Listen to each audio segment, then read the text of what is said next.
తీవ్రమైన ఎండాకాలం. ఆ చిన్న గ్రామం మొత్తం నీటి కోసం అల్లాడుతుంది. చెరువులు ఎండిపోయాయి, పొలాలు బీడుగా మారాయి.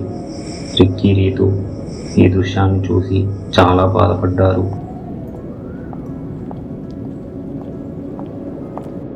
అప్పుడే గ్రామంలోని ఒక వృద్ధ తాత వారిని పిలిచి, మన పూర్వీకులు దాచిన ఒక రహస్య బావి ఉందని, దాని గురించి చెబుతానని అంటూ ఒక పురాతన మ్యాప్ను వారి చేతిలో పెట్టాడు.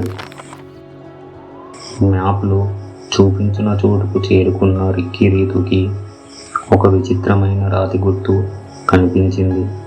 అదే ఆ రహస్యానికి దారి చూపే మొదటి సంకేతం.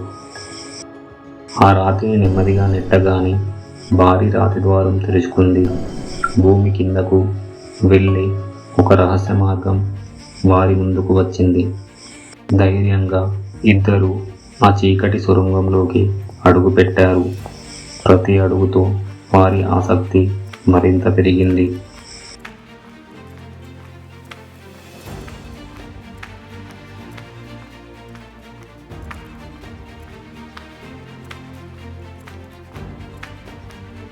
కొంత దూరం వెళ్ళిన తర్వాత ఎన్నో ఏళ్లుగా మరిచిపోయిన ఒక పురాతన బావి కనిపించింది.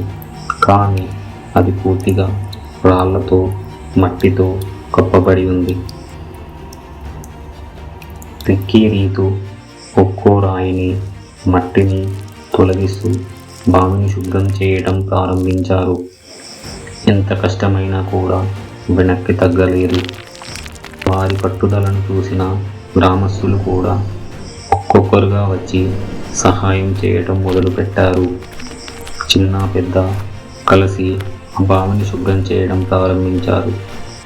చివరగా ఒక పెద్ద రాయిని తొలగించిన వెంటనే ఒక్కసారిగా స్వచ్ఛమైన నీరు బావిలో నుంచి బయటకు వచ్చింది. గ్రామమంతా ఆనందంతో మారుమోగిపోయింది.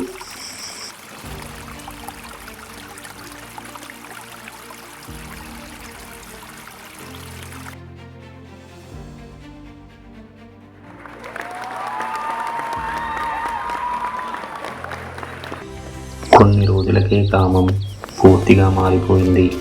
ఎండిపోయిన పొలాలు పచ్చగా మారాయి. కాలువల్లో మళ్ళీ నీరు ప్రవహించింది.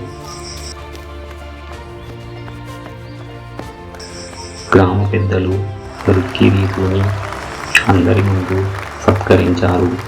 వారి ధైర్యం, కృషి, సేవాభావాన్ని గ్రామమంతా అభినందించింది.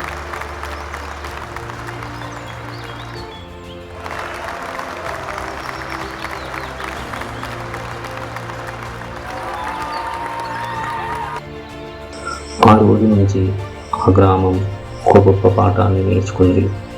కలిసి పనిచేస్తే ఏ సమస్యనైనా పరిష్కరించవచ్చు. మన గ్రామాన్ని కాపాడేది మనమే.